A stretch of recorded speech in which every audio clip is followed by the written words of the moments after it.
My fellow countrymen, I suppose that every thoughtful man in America has asked himself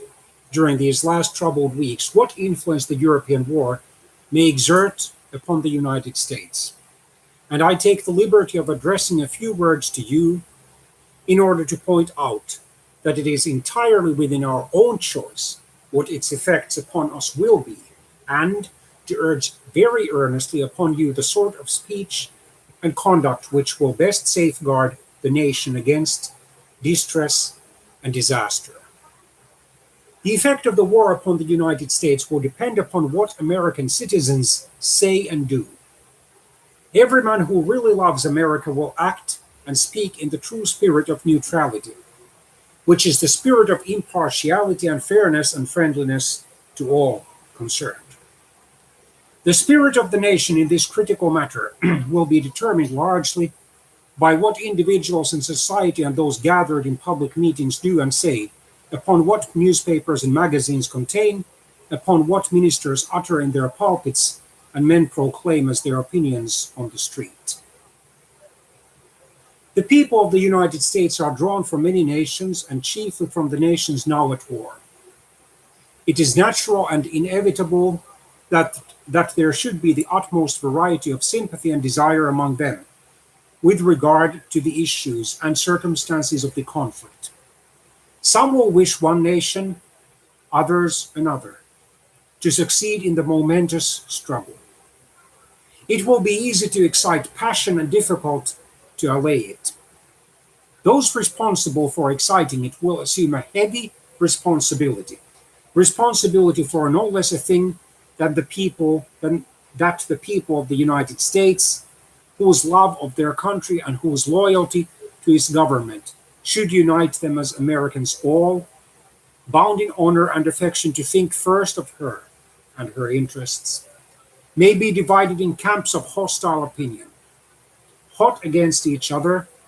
involved in the war itself in impulse and opinion, if not in action. Such divisions among us would be fatal to our peace of mind and might seriously stand in the way of the proper performance of our duty as the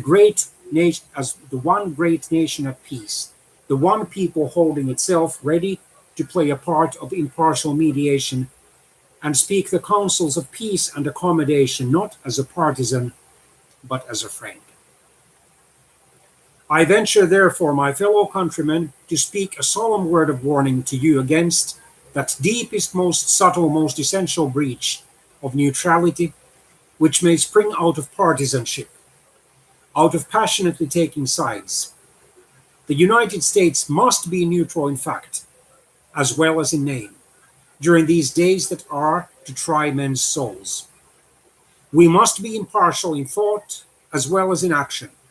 must put a curb upon our sentiments as well as upon every transaction that might be construed as a preference of one party to the struggle before another.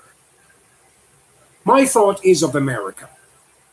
I am speaking, I feel sure, the earnest wish and purpose of every thoughtful American that this great country of ours, which is, of course, the first in our thoughts and in our hearts, should show herself in this time of peculiar trial a nation fit beyond others to exhibit the fine poise of undisturbed judgment, the dignity of self-control, the efficiency of dispassionate action, a nation that neither sits in judgment upon others,